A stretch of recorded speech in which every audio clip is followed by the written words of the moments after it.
through that first scenario first. So,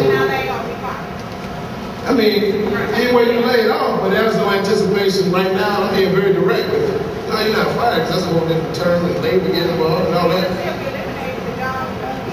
The layoffs, you asked when I'm expecting to bring up front payment. So it's going to be more like a retirement campaign. Because as you know, the last person hired is usually the first person out the door. And so, in order for us... Why did you hire us? Why did you hire us in November? That was a... Wait a minute, man. That ain't a rule that I put in place, bro. That's a civil service rule. That's a collective bargaining rule. That has nothing to do with what just happened here. That's been in place way longer than you and I have been alive. And so when we bring people on, there's no intention that we're going to lay you off, bro. That's not how that happened. That ain't no punishment, no patching, man. That's how I've been working in this city way before you and I were born. That needs to stop. What I'm saying, though, is the seniority rules in the civil service system. But what we're doing is we want to get people with 25 or 30 years. If it comes back that the buyout program is feasible, we want to get the 25 or 30-year people to go ahead and take that. And so if you take that, we can actually bring people back that are on the layoff list because of attrition and put them in different positions. So when you say, am I fired, that's a whole different thing. But the position that you left, that position won't be there. But because people will get bought out and their responses will alleviate the number, there may be some opportunities for the people who have been laid off to come back for those purposes.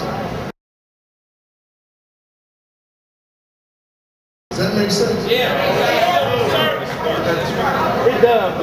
Is passing a proposal team limit by then, and no one listened, and the buses are purchased anyway, and now those lists are broken. Because of that, we're losing $1 million a month now, unless we get it fixed by June. And so what we're doing now is get these buses in, first of all, to get our money from Lansing. You know, I don't know. We figured that one. I don't know. I don't know. I mean, it's a... What do you know? If after this ridership and route study is done, and we decide on where we need to cut service in that particular route and get particular people to where they need to go, I'm hopeful that we can have some conversations with some of our cab companies and some other people. But we don't have, on everybody's side, we don't have any other modes of transportation in the city of Detroit. Ain't like you can jump on the sub, or you can go and do something else. That's pretty much it. And so I don't know. You know, we don't know. And so right now the service is unreliable. And if the service didn't exist, what I want to get to a point is when we tell people it's going to be there in the service hours that we have, the buses actually come then. If we get to that point, then we can build reliability back up. But less and less people been riding these buses every year.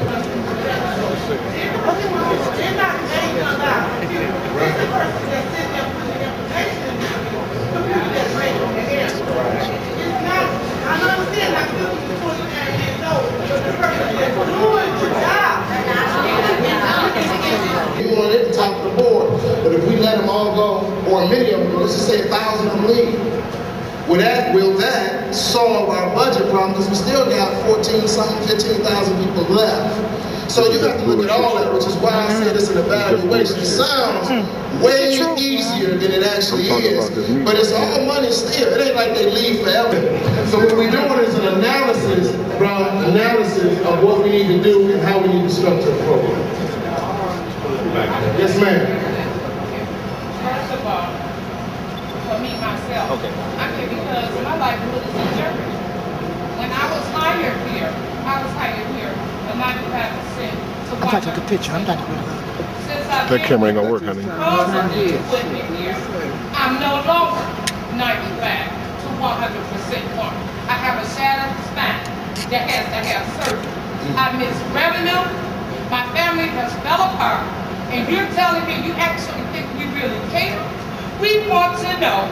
We haven't got a raise on time since we've been here. We've been out here struggling, fighting. This is our livelihood that you're speaking of. Because you're going to eat when you get home. You clean before you got to eat. Number one, a general fund, we should have been putting self-supporting from the word go. The money coming into the box should have been going to D now. because they opened up where everybody else could steal and get their hands in the cookie jar. That's why you're telling me I don't have a job, because you opened it up. It's right there, General. That means everybody go in. Okay? That's been the way since you came here. Going into the fare boxes should have been coming into DDOT. Not only that, the majority of the disability cards is being made in the basement. Now, if Smart is not taking them, the same company that's racing me down Woodward for passengers that we've allowed to come in here, we've allowed to come in here, they get just as much money on Woodward as we get. I don't have a job, and another company may not hire me, but I got hurt here what you offering me. Right? Excellent question. First of all,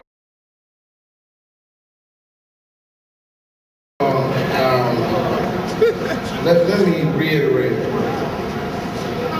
be careful with this too. Take that for granted, and none of this I did, which is why I was the last resort. There are a lot of people that's gonna have a 10% pay cut.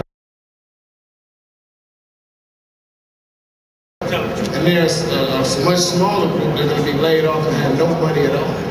And that's a hard-ass decision to make. And so when you talk about the equipment here in DDOT, that equipment was like that when you got here, that is funded by its fare box. Not New York, not Chicago, not DC, not all of them need some subsidy.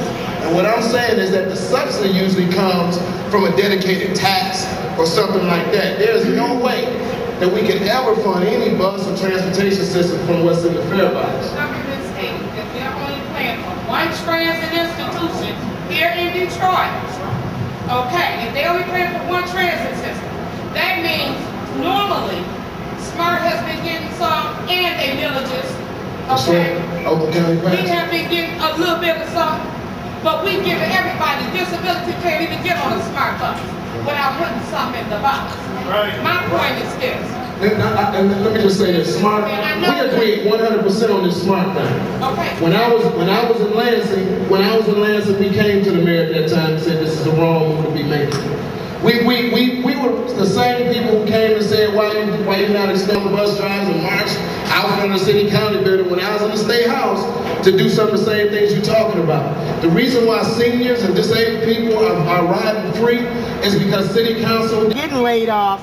Will they be entitled to workers' compensation, and how long, if you know?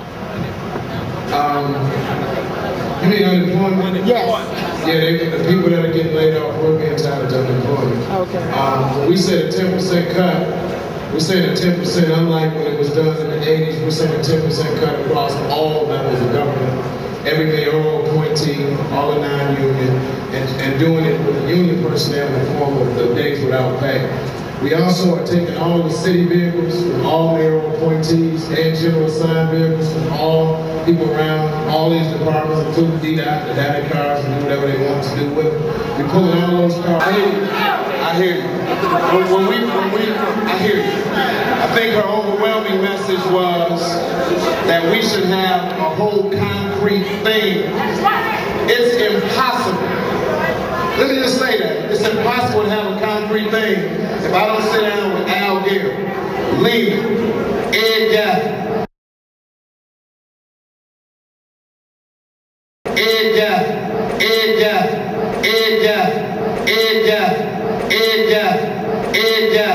and sit down and craft a concrete thing about what's going on with DDOT. Ed Gaffney? The thing is going to have to be restructuring the benefits. It's going to have to be a buyout program. It's going to have to be due-out. So what we announced in my speech, I said no services will change until we go out and do ridership studies. Nothing will change. And the Denver Skillion came right behind me. They lie on me every day. What about Ed Gaffney? Every day they go through this. They came right behind me and said, he said buses not going to run all day. And so I didn't say that, sister.